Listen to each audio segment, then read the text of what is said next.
కానీ స్నానం చేసినా సరే కానీ మళ్ళీ స్నానం చేయాల్సి వస్తుంది. మంచిగా పోవాలి షాప్ కాడికి, మళ్ళీ వాన వాడతాను. Hello guys, welcome back to mini blog 365 days ఛాలెంజ్లో ఈరోజు డే 75.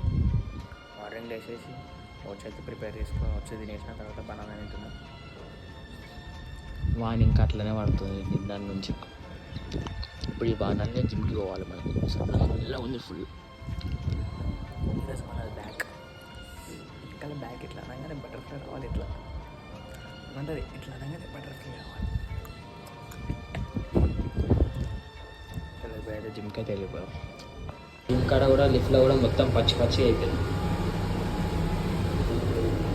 జిమ్లో పడుకొచ్చేసి కొంచెం వార్మప్ చేసుకొని బ్యాక్ అయితే స్టార్ట్ చేస్తుండే. ఫస్ట్ వేరియేషన్ అయితే ఇదైతే చేసిన ఒక సెట్, తర్వాత సెకండ్ వేరియేషన్ ఇదైతే చేస్తుండే. మొత్తం బ్యాక్ అయితే 5 వేరియేషన్స్ అయితే చేస్తుండే. కొన్ని క్లిప్స్ అయితే తీయలేను. కొన్ని రోజులు అయిన తర్వాత ట్రైపాడ్ అయితే తీసుకొని వస్తాను. ఇంటికి వచ్చేసి స్నానం చేసుకొని మళ్ళీ షాప్ దగ్గరికి అయితే స్టార్ట్ అయిపోయినండే మంచిగా.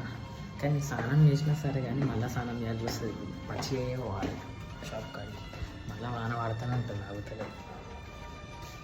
షాప్ దగ్గరికి అయితే వచ్చేసి షాప్లో సాయంత్రం దాకా కూర్చొని మళ్ళీ తర్వాత సాయంత్రం షాప్ బంద్ చేసి ఇంటికాడికి అయితే వచ్చేస్తుండే. ఇంట్లోకి వచ్చేసి ఎవ్వరు పనులలో వాళ్ళు ఉన్నారు. మా డాడీ ఏమో మంచిగా యూట్యూబ్లో షాప్ చూసుకుంటూ కూర్చుండు. మా మమ్మీ మా చెల్లెనేమో ఇక్కడ వాషింగ్ మిషన్లో బట్టలు వేస్తారు. ఇక మా మమ్మీ కూడా బాసాలు తోముతుంది.